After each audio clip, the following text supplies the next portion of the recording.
beautiful picture from one of my students. So we do this really nice unit of work about screen culture and how kids use screens and new technologies and old technologies, so they have to make these beautiful illustrations. So this is just a reminder that at the core of everything, I'm still a visual arts teacher, but I trained in visual arts and design, so I have a degree in both, and then I went back to uni and I did a master's of cross-disciplinary art and design, which most definitely inspired me to think about how things cross over and how we can do a lot more cross-KLA work and how we don't do enough of that. And I think a lot of subjects try to steal visual arts. Has anyone noticed that at their schools? Like English, they like to do visual representations, like get off our collages, okay? So, and science, they try to do illustrations to illustrate meiosis and mitosis, but they're not actually leveraging what we have to offer in visual arts and utilising that in their subject areas. So I decided to reverse it, and I thought that I would start to teach those subjects. And I did biology at school, not that that means anything, but I just loved it, and I love a challenge, so I thought I'm going to try something new. So I think that I found some amazing quotes and things that really inspired me. So particularly the Melbourne Declaration, if you haven't read it, it's about where we're going in the 21st century and what we need and what our students need, and realistically how the jobs in the future don't exist today. So we need to, and I think this is what the arts do, is that we look at something and we pull in these references, like the last presentation Lisa made, like those references to cross-cultural aspects that we pull together in the diversity that we have in our visual representations. I think that can work in a school instead of sitting in these silos. So I think we're looking at the core is what is creativity, because I think to teach science and technology and engineering, you need to have a creative mind. So scientists, I think, sometimes get lost in the technical side of things, whereas artists can bring that thinking that allows them to think outside the box. Has everyone got pictures? So I just thought I'd show you my inspiration. This presentation is so long, so I just want to through everything, get to the exciting stuff. So the big thing that first inspired me was a subject that I did in my master's on creativity, and I did research on Utzon. Does anyone know stuff about Utzon? Amazing! Okay, so I loved this idea that he came up with this idea that was just something out of his head, scribbled onto, I guess the theory is onto the serviette, and submitted it as the design competition, and it got accepted. And then it was like this reverse afterwards of, oh, but how do we actually make that? Oh, well, I didn't think of that idea yet. So things didn't exist, and they had to problem solve to come up with a new solution, something that did not exist previously. This is innovation and creativity. So engineers have the know-how, but I believe that artists have that creativity and that idea and innovation behind it. We may not know how to use all the materials, but sometimes we think of crazy ideas. So I loved learning about the constraints that he had, the curves, and looking at the deconstructing the orange or the circle, the ceramic tiles that had never been made before, something that didn't let off enough glare, that was made individually and pieced together, the glass that had the perfect acoustics, the use of the harbour for the air conditioning, which is actually really sustainable if you want to add that in as well, and the beautiful acoustics of that building. So these are he faced with all these challenges, and he came up with this new idea. I'm really inspired by digital art, and art that totally doesn't look like art, so when you experience it you feel like you're transformed into somewhere else. So not this particular artwork, but Mia Jama's work that it's been in the Art Gallery of New South Wales frequently as you go down the escalators down into the bottom galleries. It's been on the wall frequently when I've been there, and I'm always inspired by the way those numbers change and the way new technologies are coming in. So kids are learning about Arduinos and coding, but how can we utilise that and capture that not only in the visual arts but in other areas?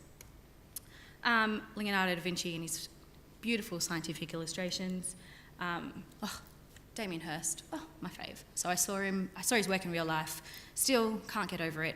Maybe some people think that he's just a, bit of a fad, but he's still my man. I really wanted his diamond skull as my engagement ring because I really thought that I deserved like all those diamonds to be sitting on my hand, but that didn't happen. But anyway, and of course Fiona Hall's beautiful intricate work and her clever use of materials, but her references to science. So all of these things came together, and in my mind I went, how can I keep doing this and pull in the students that we don't always get in visual arts? So how did I do it? So this is amazing. This is something that I think if you want to be a mover and shaker in your school, if you want to do things and change things, this is a really great approach. if you research, take the photo and then look at it further, but these terms are really important. So silos at school, we're disciplinary. Sometimes we try to be multidisciplinary, but I think the real way of working, and in our real world, we're transdisciplinary, where everything comes together and we pull in our strengths and we problem solve to come up with new solutions. So I think at times in schools we hover between multidisciplinary and interdisciplinary, but it's this sequence of events that we can move towards. There's also, I liked this diagram, and this is the way that STEM has been introduced in a lot of schools and ways that it's done. So sometimes you have a science teacher teaching the science component, engineering teacher, maths teacher, and they go to individual lessons and apparently they're making a project. Yes? Okay, sorry, I've just got so much, so I'm just trying to get through it. Okay. Yep, sure. Okay. And I get very excited. I'm very sorry. Sorry. So you can do STEM, introduce it and implement it in a lot of different ways in schools. So some schools have space in their Year 7 and 8 curriculum, so they're adding extra lessons in where they're introducing STEM classes, and a lot of the time it becomes robotics lessons or engineering lessons, and they build trebuchets or they do like microbits. And now in the Year 7 and 8 New South Wales mandatory syllabus, technology syllabus, it's mandatory to do 100 hours of coding, 50 hours of coding.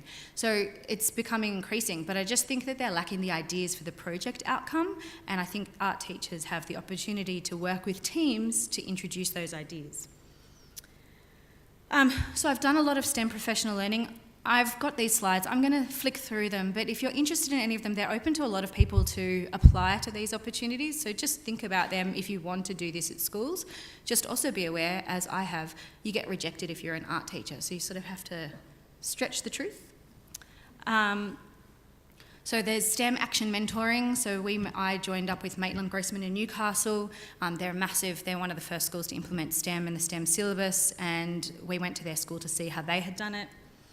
I went to the STEM Enrichment Academy. This is the one I first got rejected from when I did my first EOI, because the team was being led by a visual arts teacher, and a visual arts teacher couldn't possibly lead a science, technology, engineering and maths team.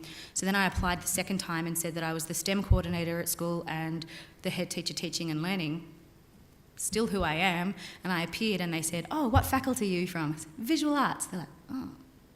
Very confused. So we're working on a project, that's a year-long project that gets funded by Sydney Uni, so we get amazing professional learning and opportunities to be able to do that. So if you can pull a team together, even if you can be a part of the team and you can implement projects. So we're doing future foods, so how can you design food for the future when farming isn't going to exist in the way that it does today? Other schools were doing bees and bridge building, and there's so many opportunities depending on your school context. So this is the team, so you can see that very diverse team. I'm the crazy art teacher. Look, I can't even fake being a maths teacher anymore, and the rest of the team. So we completed lots of different challenges to learn different STEM ideas. I thought this was really cool. See if I love when videos don't work, but I was so excited, I coded that to do that. So the servo went and it was a watering plant system. I mean, a bit of a lame use of the technology, but basic use of the technology. But imagine what we could do in art. Like, we could build amazing art machines. That's sort of my idea for how technology can be used. Coming up with ideas. That was our idea, ants in your pantry, what we'll be eating in 2035. So that's the project we were designing for that.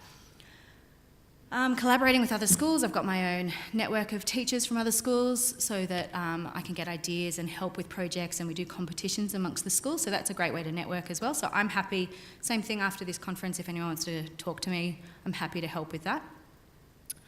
Taronga Zoo, our school's right down from Taronga Zoo, so I am very lucky in that sense, and they have some great opportunities for STEM there.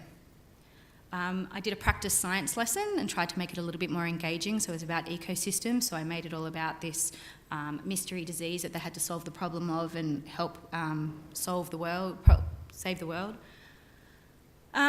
So I love this. The changing nature of our society is increasingly demanding students to leave school with more complex blend of knowledge. Think about how we analyse artworks and how complex our way of thinking is, and how we draw conclusions from looking at a lot of different sources. So looking at the signs and symbols within artworks and then thinking about how they relate back to an artist's culture and beliefs. So I think that we have a lot to offer. So what have we done at my school? So we do an iSTEM elective. So I proposed it to my school. So if you want ideas about how to propose it, more than happy to help. We have accelerated design and technology at our school. We have engineering at our school, and we have high level of maths at our school. So I was trying to design a program that fitted within that. And there is a syllabus that exists. So it's from the ME program, and it's called the iSTEM syllabus. This is pretty much what I'd put into that EOI, but that would really be something that's relevant to your context if you wanted to do something like this. This is what I was talking about, multidisciplinary, so thinking about how you can use your expertise. So I always say that I'm really bad at art, and I failed life drawing at uni and had to repeat it. So I guess I don't think, and my major is design, so I do a lot of graphic design, but I never think of myself as having a specialist area in visual arts, and maybe having that big picture idea means I think about those ideas globally. So when I'm designing projects, I think about how kids can do the same and just take on different skills that they need when they need them. So my principal said, well, you're an art teacher, so let's make it iSTEAM. So really, I made it what it is. So this is the program, so you can apply online. It is a Board of Studies program for Stage 5. You get it registered through your email, and they register it so it becomes a proper ROSA course at your school. So these are the modules. This is the funny thing. So I just interpret them how I believe they should be, and every time I've gone to professional learning, it's like the science teachers come out in them and they say, oh, but you've got to teach every single dot point. I'm like, oh my gosh, you don't have to teach every single dot point. It's called accidental learning. If you teach a big picture idea and kids are problem solving, then they're going to learn every component that you need them to learn to gain that knowledge of that big picture. So you look at them, mechatronics, motion, biomedical innovation, they're big picture ideas, and underneath each of them in their syllabus, unlike the New South Wales Visual Arts syllabus, where we have big things, underneath each of these, they do have dot points of information that you need to teach. But, as I said, if you have a big project with a big idea, then you're able to teach all those components when kids are creating and innovating and coming up with approaches and learning how to solve that problem. That's basically what I did. I just want to get to the project, so I'm just going to skip a little bit because I'm sure I have hardly... You've still got 8 minutes. Oh, perfect. Awesome. So I really liked this because arts does seamlessly merge with everything else, and everyone goes, oh, that's just art, when the kids are like doodling on the page, or, as I said in English, when they're doing their visual presentations. But I think then that means that we can also go the other way. It's involved a bit of work, and I've loved the research, but I'm at that point where I can walk into an art classroom and I think about it really naturally. I wanted something that I had to go home, research really thoroughly, be totally challenged and mind blown, and then try that in my classroom. So the first project that I did is called Why Are Roller Coasters So Much Fun? And how do they harness potential and kinetic energy to give us a thrill? The maths that I had to do for this was hilarious. So we're learning about physics, so we watched videos about how roller coasters work, how engineers put roller coasters together, how the parabolas work, how the speed of the roller coaster, the weight of the roller coaster, how all those actually come together to create that movement, and how does that potential energy then lead to that movement and kinetic energy, which is inevitably the fun. I didn't know anything about that before I went in there, but learning about motion is really exciting, and inertia and what you can do to harness that energy. So I didn't just teach it like that, because that's not fun. And learning about that was really challenging. So instead we did this. So we used the scientific method to develop an understanding of physics. We had to discover the most basic physics principles of roller coasters, which are crucial to the design process, and then the students had to build a paper roller coaster. So it had to be between 30 and 100 centimetres. They're 2 loops, 6 turns, and we had a competition to see which marble went the slowest. So I've been told before that that's just paper and sticky tape, that's not STEM. Okay, yeah, I'm not using STEM materials, but I'm definitely teaching complex ideas. And they were very challenged by it. So one team, their roller coaster went the slowest, and then when we analysed their design, they hadn't actually met those specifications, and they've totally just made up their own program. So you can download these templates online. If you Google search paper roller coaster, I think they're like $30 to have unlimited access to the PDF of the templates. and it is so much fun. The kids absolutely love it. It's really challenging because they work in groups, and when they're actually doing it and they start to analyse each part, they time each part, so they're building graphs and tables and gathering data, then they're applying it to the formula to be able to understand how it actually works, and then they have to draw conclusions. So this is them in action. I think it hopefully it doesn't go sideways. This should work.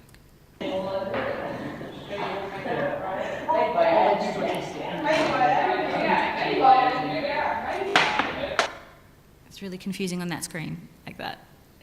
I think often kids walk into our classrooms and they're like, oh, I've got maths next. Oh no. And they're always doing things from textbooks. So I think having applied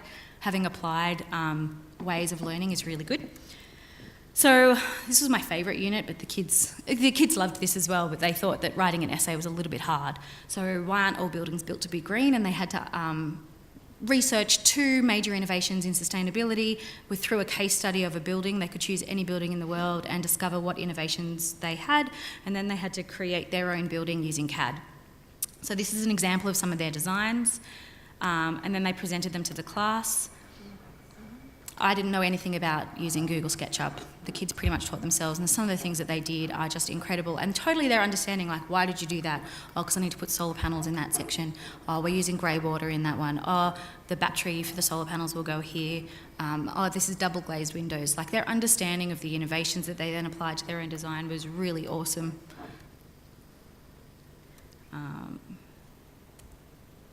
So some of the videos aren't working, but that gives you an idea. So that's a bit of, definitely a range, some amazing things happening.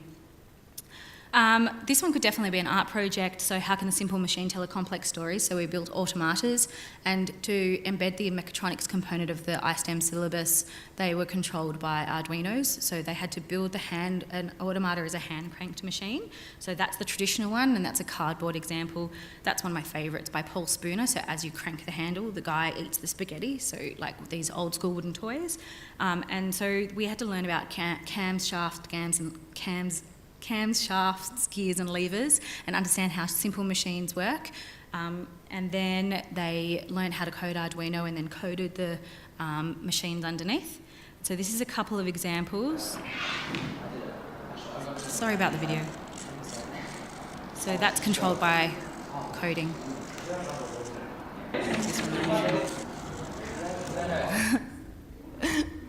Just to make you totally feel even worse than a TARDIS, it just goes sideways. So there's lots of challenges that I faced in doing this, like totally the thing of, oh, but you're just an art teacher. Yeah, but I've come up with some cool ideas and the kids have done some great things. And I have a 200-hour course this year, which I haven't had before, so we're doing biomimicry, design for biomimicry, e-textiles, and video game design. So some pretty cool things. So using Unity to build worlds in game design. So I did a concept art subject at uni, which was really fun. So applying those ideas and coding a video game for themselves. So yeah, that's some of my big ideas. These are the challenges, definitely challenges. But always have fun. So yeah, there you go.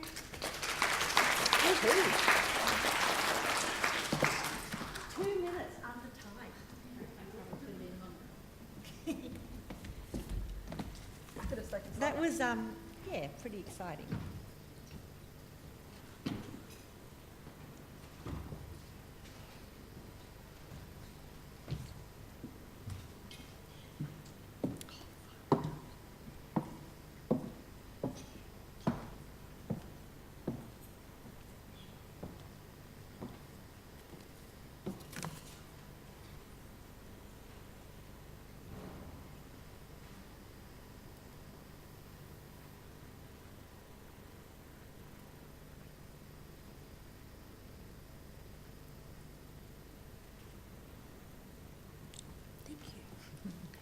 So our next 2 speakers are Robyn Gibson and Robyn Ewing from the University of Sydney.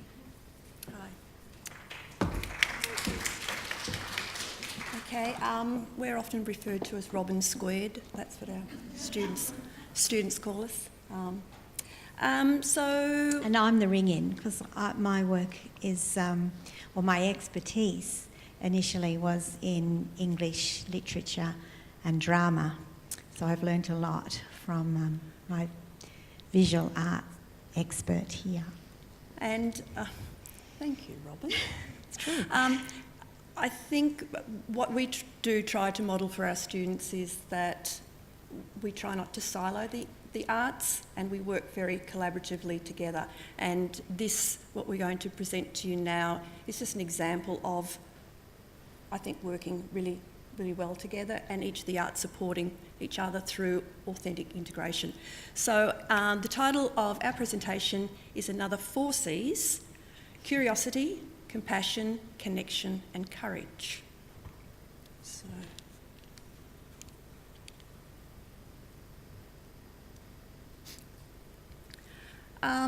So we just sort of thought, not a big history lesson, but back in the 19th century, the 3 R's, reading, writing and arithmetic, were seen as the foundations of all education.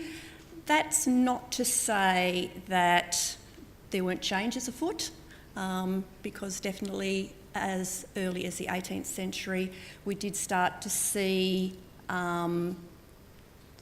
children divided into classes and grades according to age, even though during this period it was very much about memorisation, textbooks and very strict discipline. Sort of examples of our classroom, not. They're all looking extremely happy.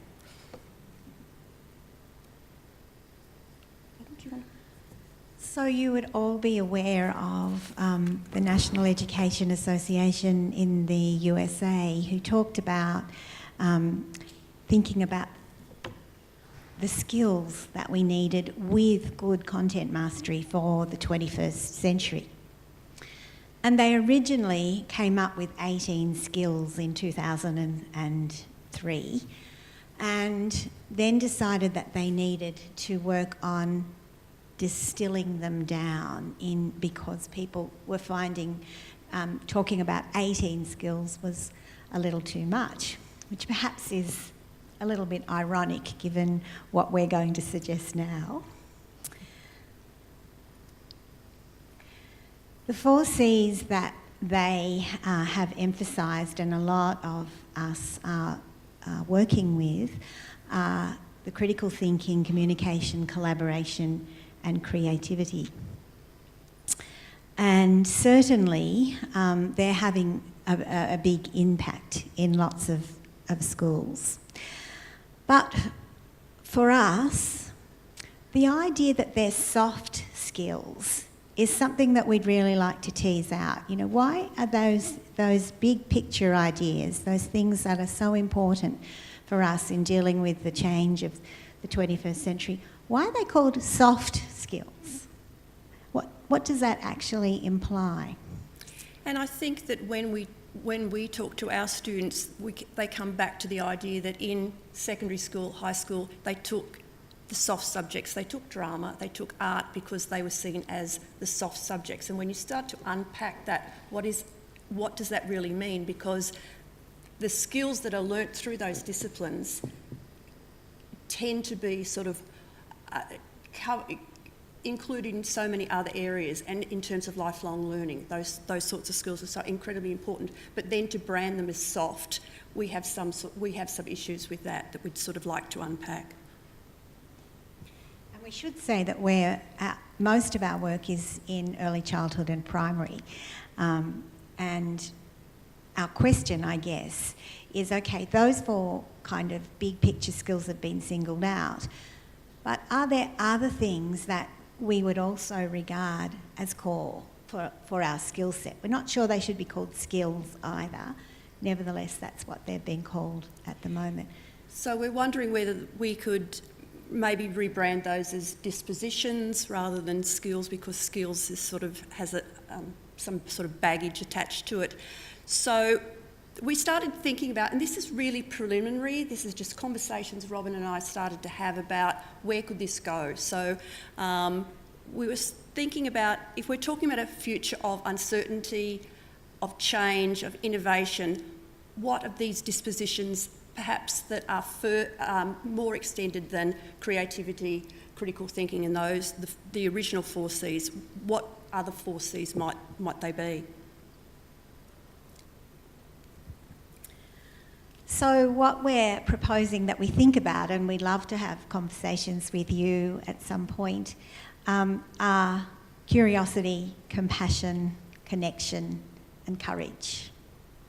And the exploratory work that we've done has been looking at those big picture concepts with children. So as I said, this has just been very preliminary, but we decided, okay, what do young children, and we worked in primary classrooms, what do they understand by these terms? And then what could we do? What could we do to sort of further that understanding, deepen that understanding, grow that understanding with them? Because especially for us, when we've had conversations, in our current world, don't we all need compassion? And how do we go about growing that? And curiosity is actually always talked about as something that we need right from birth. It's that first sign that the young child wants to make meaning, wants to make sense of the world in which they are in, and ask the big why questions right from the beginning.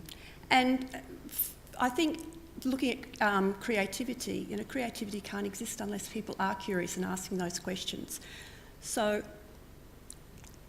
this is the sort of the crux of our conversation here with you today. We're looking at the transformative power of art education. We wanted to talk to you about why we've decided to include these additional 4Cs and what sort of relevance do they have across arts disciplines, not just visual art, but drama, music, dance and media arts. We kind of feel that we've shot ourselves in the foot by still working in our different arts disciplines, and that's not to take away from any of the disciplines in their own right, but it's also to think about the transformative power of the arts together. So we should just say that the classes that we worked in were all at one school, who had been, all of the children had been involved in the school drama program, which is a teacher professional learning program where a teaching artist works alongside a primary teacher with quality literature. And the teaching artist team teaches and models the drama strategies over 7 weeks with pretty transformative results. We can't talk more about that today, but the children had that opportunity before we were able to go in and work particularly around these 4Cs. So we just want to just show you very briefly, looking at these 4Cs in 4 different classrooms and what we did with the students. I'm a cat person. So as Robyn said, curiosity is about asking why. And it does become a bit tiresome at times, but you continually ask, but why, but why, but why? So we're working in a Year 2 class, and we wanted to find out, what are they curious about? Any guesses on what you think they're curious about?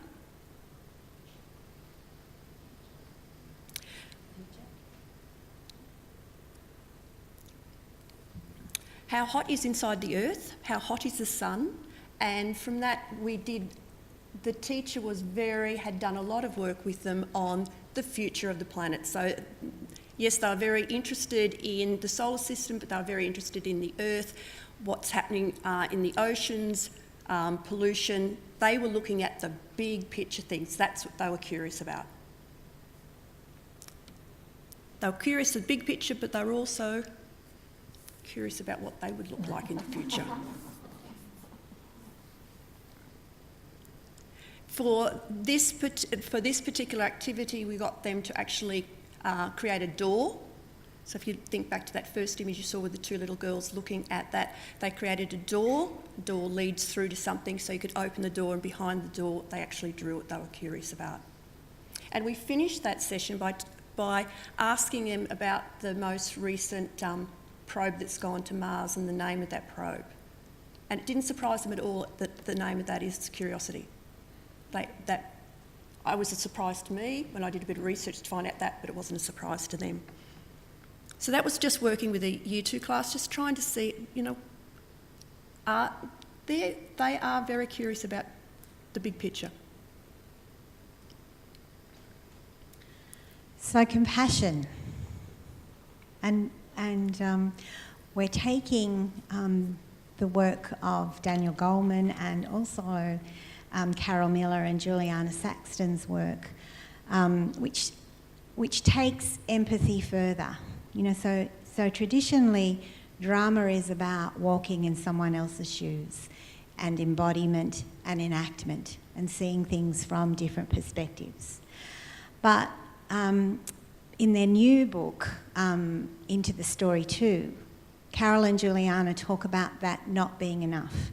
It's not enough for us to understand how other people are feeling. We actually have to do something about that. We have to take action in some way in our own small corner if we are going to be truly compassionate. So that's where we're starting from with compassion. And the children had done a drama unit around Anthony Brown's, first of all, Into the Zoo, and then Piggy Book. And if you know the story of Piggy Book, it's about a family where the mum does all the work, and I mean all of the work, both the work around the house and the work elsewhere. And so in that story over time, both the dad and the two boys come to realise that they can't continue with that situation. And so we thought this was, a really interesting area to explore with them, thinking about how Mrs. Piggott, had been taken advantage of. And so Robyn then... So when I came into the class, and the word that when I asked, so how is Mrs. Piggott feeling? They said she's feeling heartbroken. And then so it was a case of, well, what would you give someone who is heartbroken? Because that's such a powerful word. So gave them the image of the outstretched hand, and then on the heart, based on that first image you saw, to draw something that they would give Miss Piggott, who is heartbroken. How could you show her compassion? And I've just given you a couple of examples. A puppy, we all love a puppy. That they'd give her a new family because hers was pretty crap. So they'd give her a new family. But I really like Alex's at the end. I would give butterflies. Now, Alex was recently arrived from China, has both language difficulties and he's having behavioural difficulties. But he said I would give her butterflies, which I thought was just poetic and just lovely. So he really sort of connected to that activity. We have to say that one of the things that we would work on given the chance was some of the other suggestions, like a diamond ring. I would give a diamond ring, etc. It was a quite advantaged school in some ways, and we thought it left open for us to explore, a whole lot of other things. In a sense, this was where they were starting from.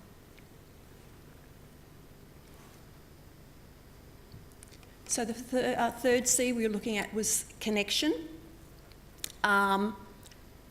Really this idea of, can we move out of these silos? And I think it seems to be a lot easier for us working in early childhood and primary, that we don't tend to silo off our disciplines, and I think Robyn and I purposely try to show students that we do work together and we work with and across and through the various art forms. So this idea of connection, now this was a bit of a challenge for us because it was a year 5, 6 class. It wasn't actually their last day of school, but it was pretty close to it. So as we came into the classroom, the teachers just disappeared and we went, okay. and they'd just come from their presentation day. And there was some quite hurt people in the class because they hadn't had any awards and a whole lot of other things that we needed to deal with before we got onto this. So just looking at connections, so what I asked them to do was I gave them these disparate artworks. So I gave them, I had a pile of artworks that focused on an individual, artworks that focused on an object, and an artwork that focused on a place, and also we had single words. And working in groups, they just took one from each pile and one word. And we asked them, find the connection, and then come up with a narrative, come up with a story that actually finds meaningful connections between these quite disparate things. So I'll show you some images. So these were the three images, and their word was the city.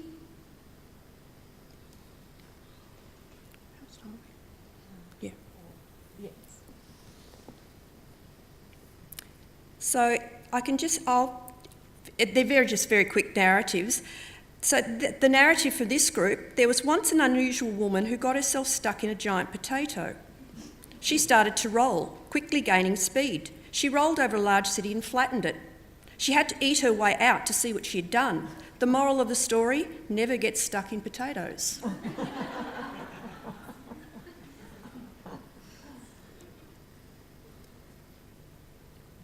They're the three artworks, and their word was the gift.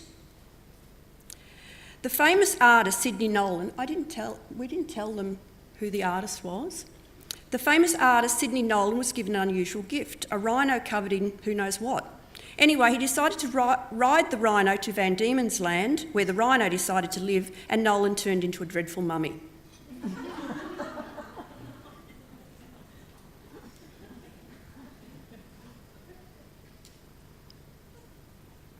Their word was journey.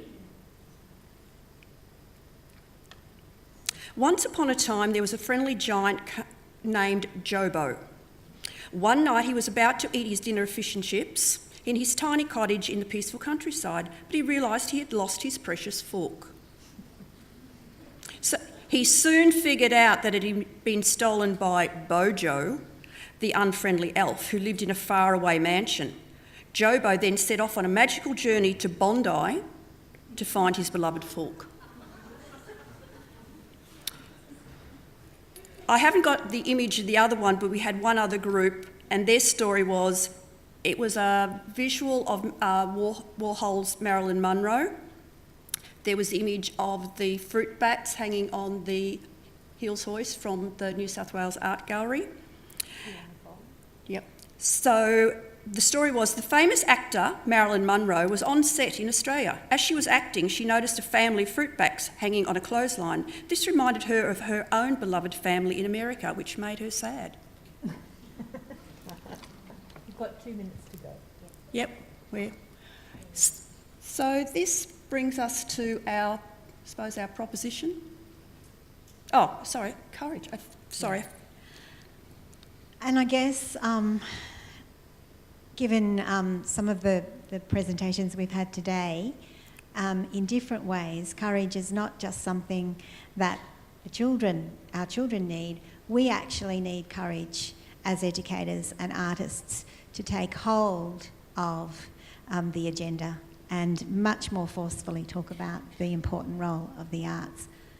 This is how the Year 1 children represented courage in different ways. Okay, so we asked them how would they embody, and that built on from Robyn's work that she'd done with them in drama. They made very simple masks, asked them what they would like their colours, and keeping in mind that colour is culturally specific, but what colours would they like their masks to be? They went for red, they associated that with firemen, danger, those sorts of things. Also orange, we had a lot of talk about the ad with the community firefighters in the orange with the water bottle with the koala. So they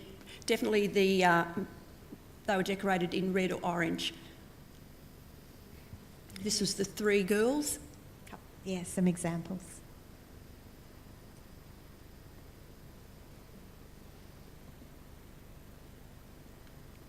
And And our final slide. Yep. So we're suggesting maybe even there's a fifth C, contemplation. How do we contemplate the ways to move forward? And, you know, thinking just about how important contemplation is for us to take what we've already done and think about where to next. Thank you.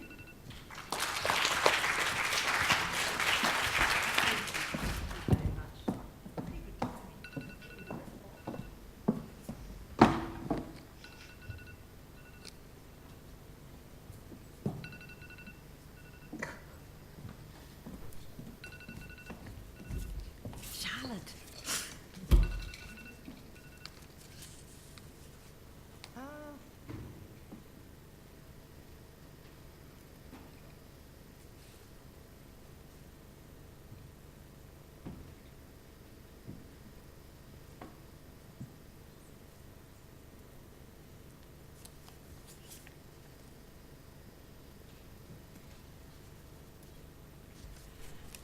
Okay, our third speaker is Gavin Rogers, and I think most of you will have heard him speak yesterday. I know that I certainly did. So welcome to the stage again, Gavin.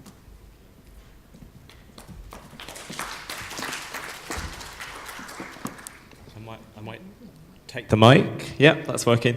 So you're going to see a slightly different side to me now, because I also lecture at the Wolverhampton School of Art. So I'm afraid this does have quite a lot of quotes and stuff in, but I'm not going to read off the screen. You can take pictures of those, and I'm just going to talk through it. So this presentation has come out of a body of research that we, as a staff team in Fine Art, have conducted over a number of years. It comes from a conference that we have each year called Dirty Practice, which is this idea of messing up the institution and being this messy thing inside what is a university environment. But I'll talk a little bit more about that later. So when I first arrived at the Wolverhampton School of Art, it wasn't called the Wolverhampton School of Art, it was still called the School of Art and Design, which is SAD, S-A-D, not the greatest of ways. And before of that, it was the Faculty of Art, Research and Technology, which is FART. But they finally decided to rebrand it back as the Wolverhampton School of Art, established 1851, which was one of the art schools to come out of the Great Exhibition, which was Manchester, Wolverhampton, Somerset House, and what is now Nottingham Trent University. And as soon as they rebranded it, there was a big gust of wind in Wolverhampton because of the design of the building, which I can show you on here to the left. This came off instantly. And I found that quite funny. And also it kind of says, yeah, the F and the ART also still says FART in a weird sort of way. But anyway, so I was thinking, like, well, what is this a school of, actually? Because we've got many courses, not just art, fine art. What is it a school of? What is the ethos of an art school? And maybe it's not the creation of artwork. Maybe it's something else. And that's something I've been thinking about for a while. So to start off with, just a quick overview. So where is Wolverhampton? It's kind of in the middle of the country. Here's a couple of the courses that we offer and I teach in and around. I'm going to do a little coup now. Anish Kapoor taught here for 2 years, but he did describe it as the worst 2 years of his life. Not because he was teaching, but because he wasn't actually making much work at that point. So he describes those 2 years in the 80s as a difficult period for him. And Cornelia Parker also studied at the Wolverhampton School of Art and went on to the Royal Academy. So it's really great that we have these two sort of great artists and sculptors as well. The slightly scary thing is that now I'm the lecturer in public art / sculpture. I'm technically having Anish Kapoor's job, and that scares me to death because there's big shoes to fill there. Now, a really important thing to note about Wolverhampton is it was a technical college, and it became a widening participation university. So a lot of our students come from an adult learning background, about a third of our students. BAME, we have on the fine art course first year this year, 65% of our students are from black minority ethnic backgrounds, which is quite unheard of in fine art education in the UK, which is still predominantly white and middle class. And I'm not going to be apologetic about it, because this is a buck in the trend. Like, that's unfortunately the case. So we are lucky to have this different type of student cohort, and most of our students come from within a 30-mile radius as well. So we have a lot of commuter students. So it's a very different university. We also have the only alcohol-free campus in the UK. So a little bit of background into where this research came from. Inclusivity is not something that's just come about. It's been talked about for many years. And there was a big sort of movement towards inclusivity being about the individual learner. And I'm sure you're all aware of these researchers and methodologies. But in 2003, Dyson argued that it's individual learning is important, but actually it's the environment that you teach in that is more important, actually, which can enable all learners. So it's not about saying, oh, well, this student needs specific needs, let's focus on that. It's actually about saying, what environment can we have that means whatever needs come up, or whatever backgrounds or wherever these students are coming from, they can all be catered for, and not singling out those needs necessarily. This isn't to say that identifying the needs is not important, because it still is. So this sort of got me thinking about a collective learning environment, something that's collectively enabling for all students. Now in terms of like alternative art educators and art schools that perhaps don't just focus on the skills set of traditional painting, sculpture, and that sort of thing, which we obviously still do. I thought I'd put up a few examples, which I'm sure you're probably aware of as well. So Steiner schools, which I'm sure you have here in Australia. You'll be aware of this as an alternative form of education, which looks at arts and music in very early years, and then the English and the maths start to come in a little bit later. Black Mountain College was quite famous in America and nurtured some of America's finest artists. A bit of a problem there is that there was still majoritarily white men that went there, but that was also partly to do with the time it was set up. Maria Richardson, you may or may not know Maria Richardson. Maria Richardson was actually local to Wolverhampton. She was from Dudley, and she actually developed this new way of teaching, which was, in her time in the 1920s, 30s, was very different in that she wanted kids to be on the floor when they were making work, which it doesn't sound radical now. We always get kids to be on the floor making work in primary schools, but it was quite radical then. And instead of teaching traditional handwriting techniques, the blackboard and, repeat after me, she would just get them doing patterns, which is slightly different. So there's a whole range of sort of background to these alternative, different ways of thinking about art education. And there's a couple of people up there as well. Joseph Boyce I'm a big fan of his, and seeing his work yesterday really sort of affirmed that as well. So this brings me to dirty practice. Okay. So two of my colleagues, Maggie Ailiff and Christian Meaves, both worked in art education for about 20 years. They've pointed out that in higher education, and this perhaps applies also to schools and further education, that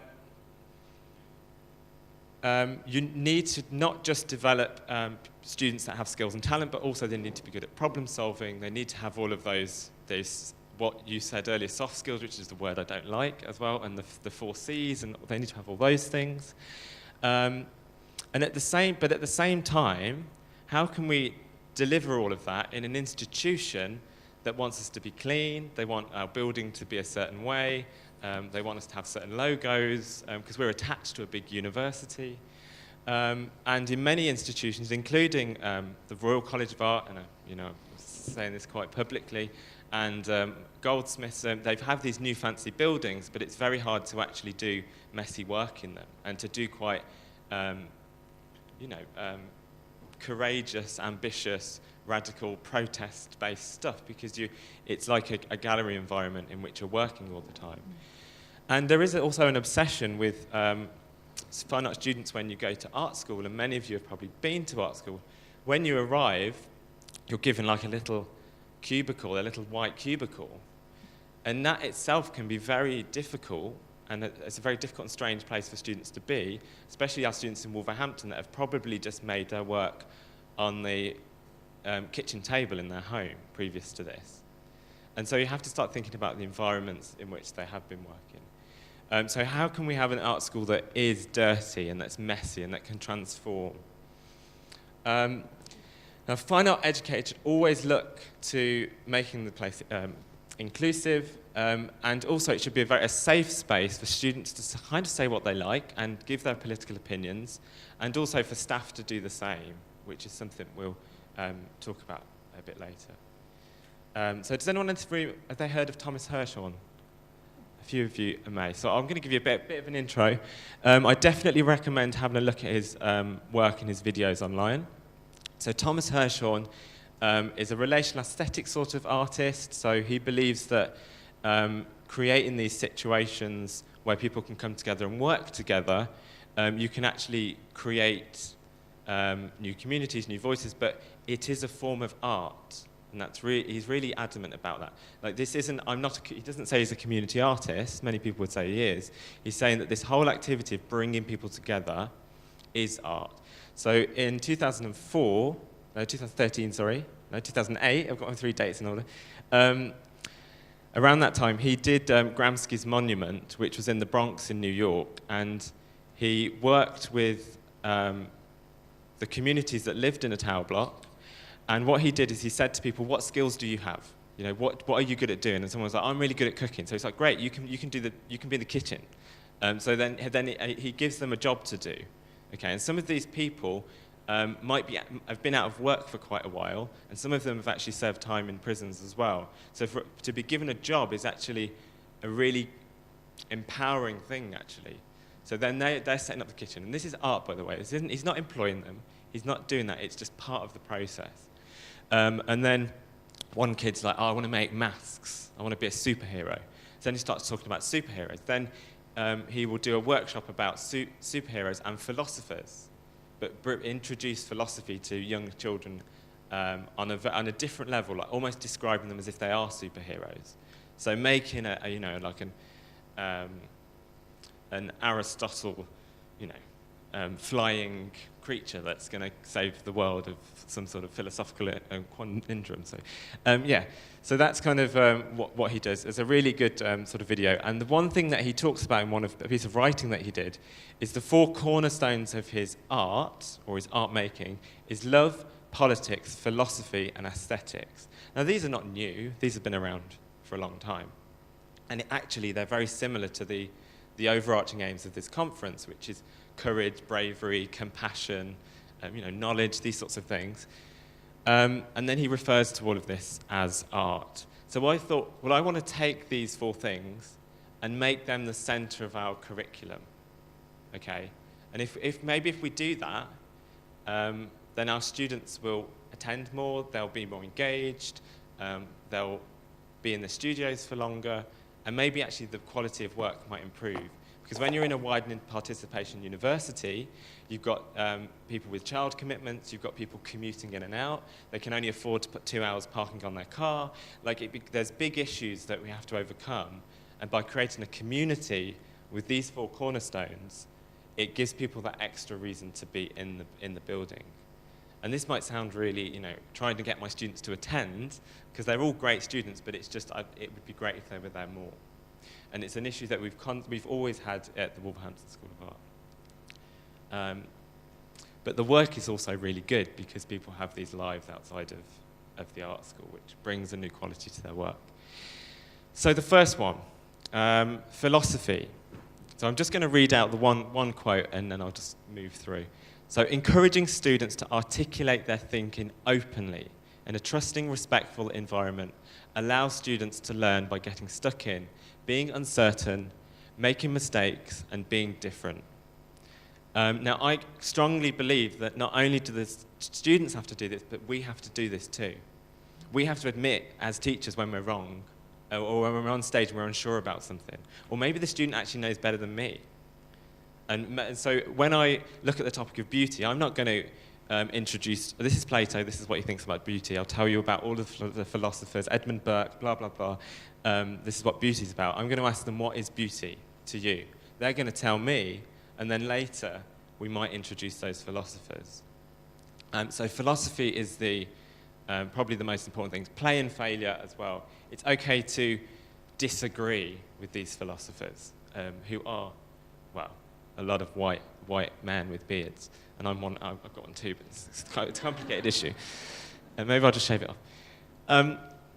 And so one thing that we did at the beginning of the year with our incoming students was we took this manifesto, which came from a festival in Berlin, I think it was originally, and it toured around. And we gave each of the students a word, and they would have to go and explore it, and then they would come back and say what their philosophy on that word is. And then they almost make a manifesto for that word, and they become philosophers.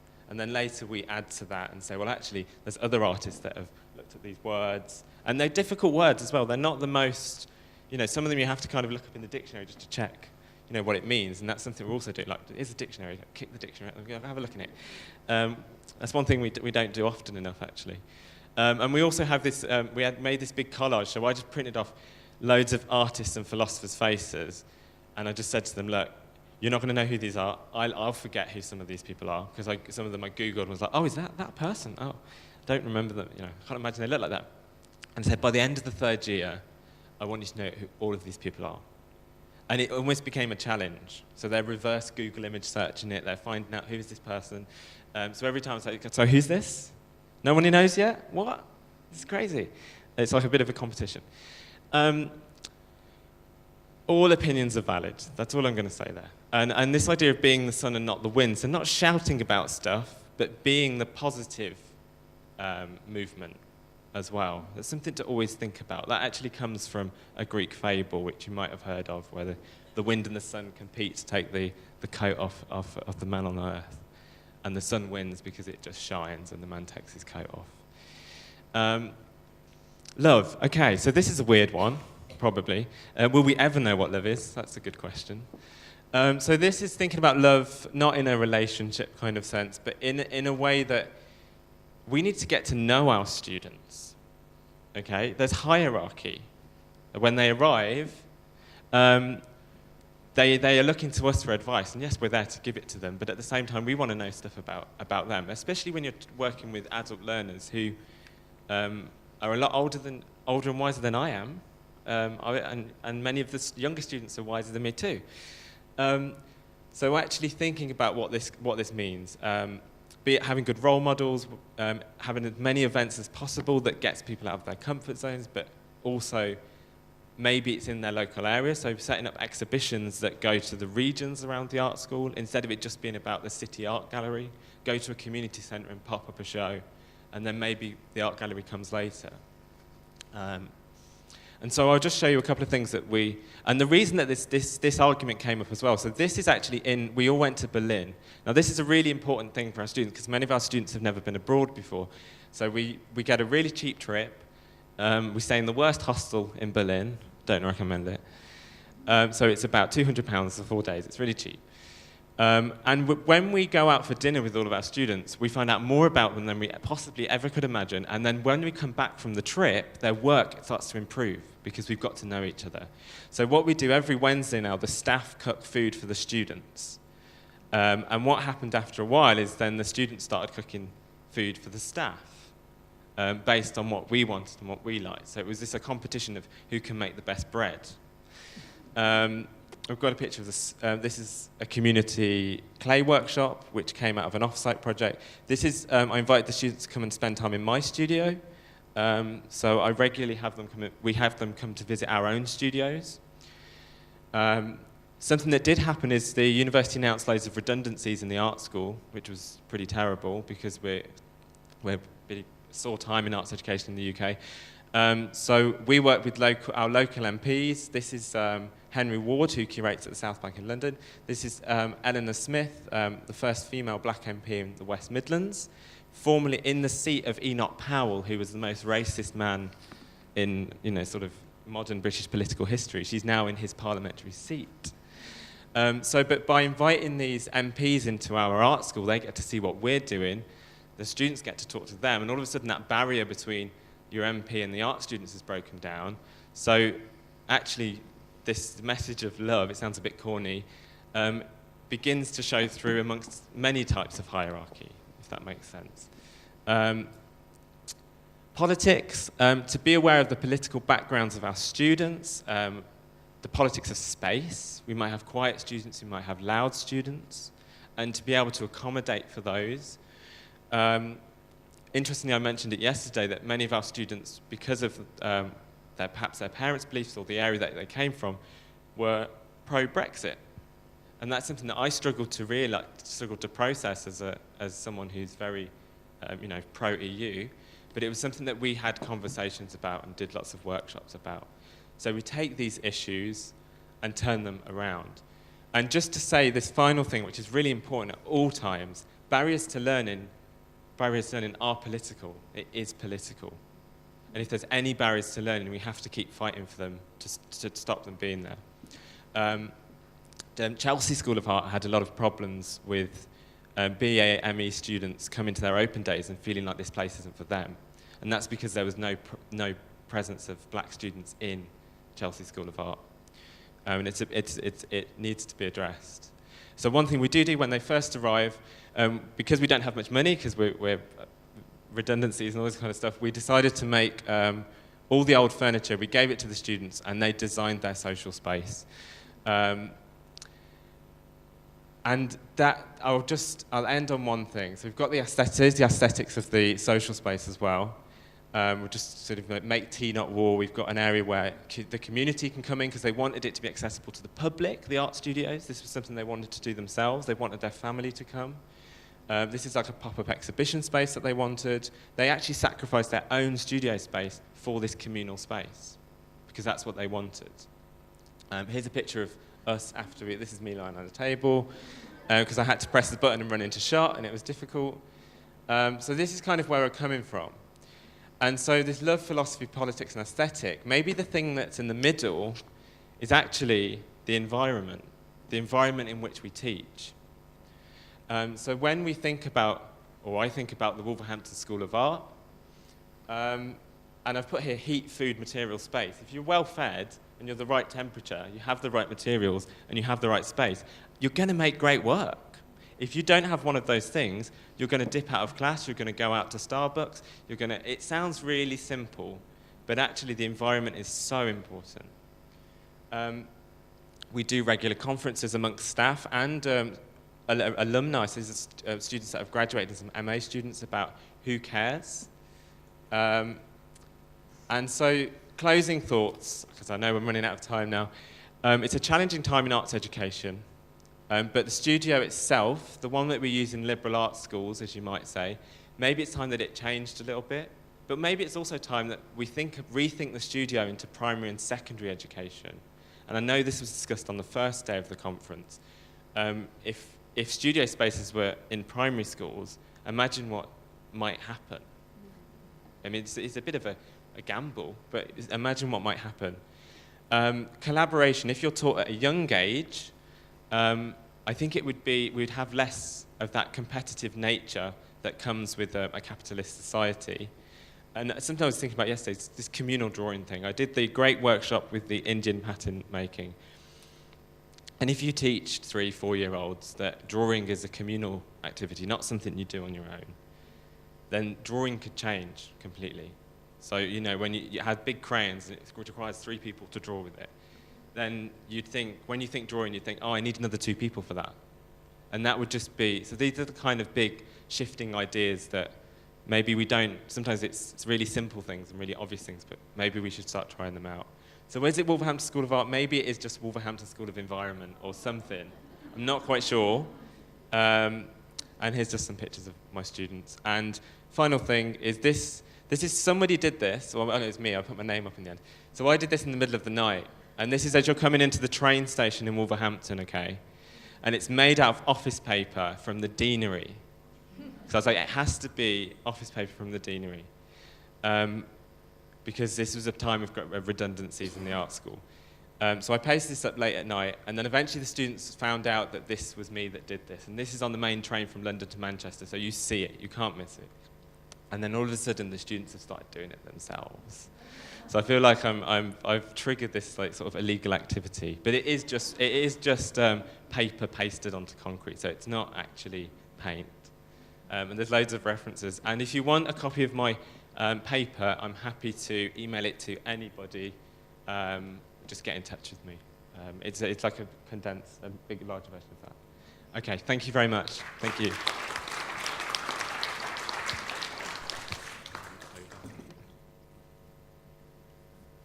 Thank you very much, Gavin. Thank you to all of those three first speakers with those kind of comprehensive overviews from those three different sectors. We now have two shorter presentations, which I'm just going to find.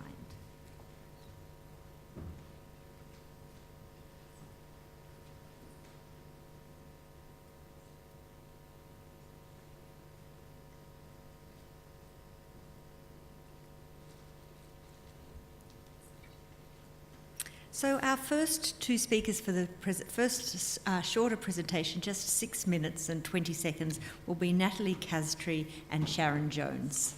Please welcome them.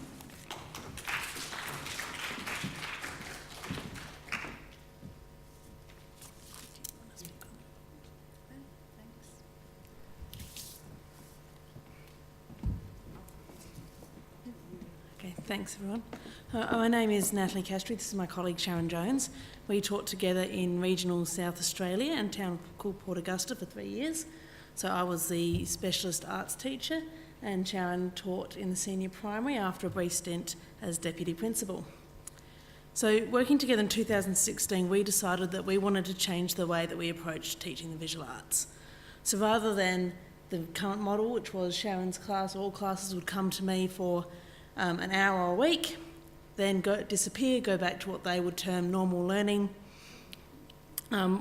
This wasn't working for us. We set our students the goal of holding a linoprint art exhibition in the local community gallery. The artwork would respond to the theme of circles and rotation and would be designed and created in art lessons, while the other skills that they required to successfully complete this project would be taught by Sharron in the relevant subject areas. To sweeten the deal for our students and to put a focus on artistic enterprise and professional pathways, all their work could be for sale in the gallery and students would keep any money that they made. So as a specialist art teacher who saw students just once a week, having students who came into my class with skills from other subjects that they were ready to apply to art making meant that I could focus my time and energy on facilitating the creative process and the development of new artistic skills and the refinement as ideas, as I did not have to spend time stopping the art making to teach about the properties of a circle, the definition of rotational symmetry, or how to use a compass. They came prepared with these skills. This gave us the time to deeply explore artistic concepts and expression, and as a result, students produced creative and unique works which were of really high quality and of which they were personally really proud of. So from a classroom teacher's or generalist perspective, the interdisciplinary approach to our curriculum delivery with a visual arts focused was the gift that just kept on giving. Teaching specific skills with a clear and tangible link to the art project that Nat was driving was purposeful and productive. Students had time to practice, refine and apply those skills, and then they were able to see how they could transfer those skills what they had learnt into their artworks.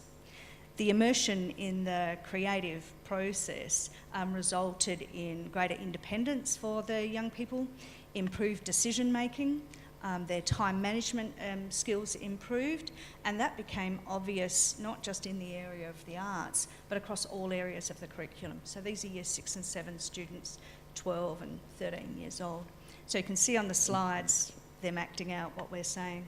The students were able to also articulate their own learning, and it gave them a reference point to be able to do this.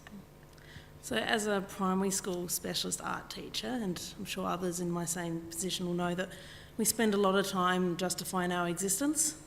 And while we know the vital importance of what we do, we can become quite isolated from the rest of the learning that happens in schools. And that can lead to others seeing us as babysitters, as time fillers, as people who are just there to provide planning time for other teachers. I hope that is a unique experience, but I suspect it's not. So using this interdisciplinary approach, what we're able to do was to build and model an approach, a collegial relationship, where the skills and expertise of all teachers were highlighted and valued. So through our shared and modelled classroom practice, the students, our colleagues and the wider school community were able to actually see what a mutually collaborative relationship looked like. And they were able to see how it worked, and the students were able to engage in the process along with us. We demonstrated in situ what it means to collaborate, and so they saw the good, the bad and the ugly, the conversations, the questions backwards and forwards, us checking for meaning and problem solving. My and Nat's genuine commitment to creating and facilitating meaningful learning opportunities was really clear to the students, their families and the community, and as a result everyone responded to this.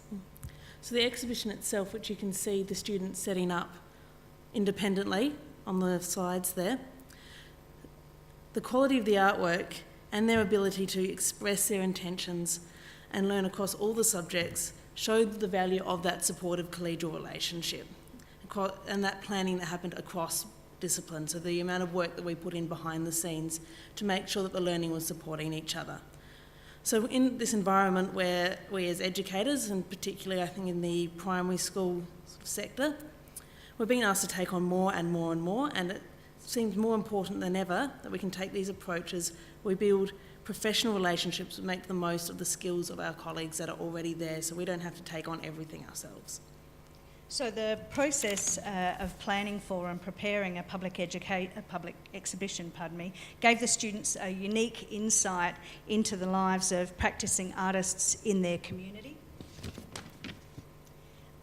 They were also able to share their own artworks in the gallery space with practising artists. So it wasn't just the arts works that you can see here are only in one room of a multiple room gallery in our community, and so their works shared that space.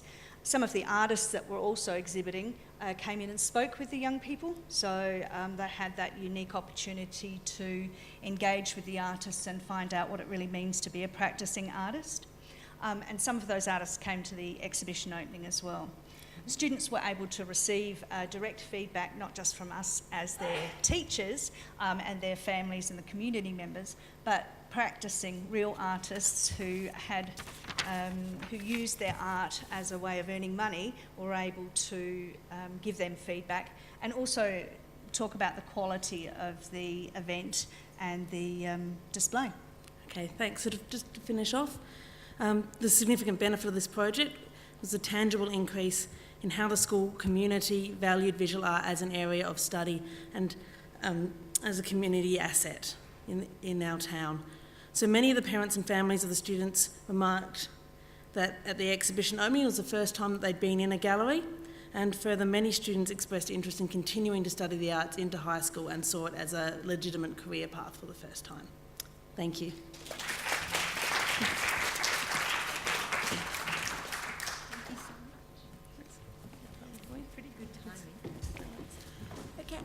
Our last speaker is Helen Champion. And if we continue to run on time as excellently as we currently are, there might also be time for some question or two.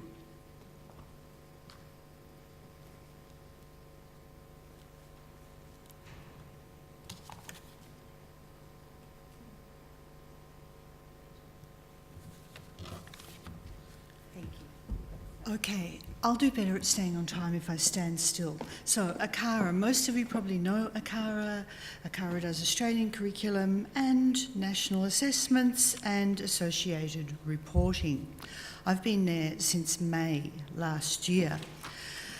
One of the things that ACARA publishes in this time of curriculum implementation, which is done by the states and territories, not by ACARA, is to put out resources. And one set of resources are the curriculum connections. And they're about pathways for educators. They're kind of suggestive and surreptitious in a sense. So this new one that's coming out soon is about multimedia. And we've interpreted multimedia as broadly as we possibly can in putting this together. So image, text, audio, sound, video and or animation. So we're treating it really as a tool.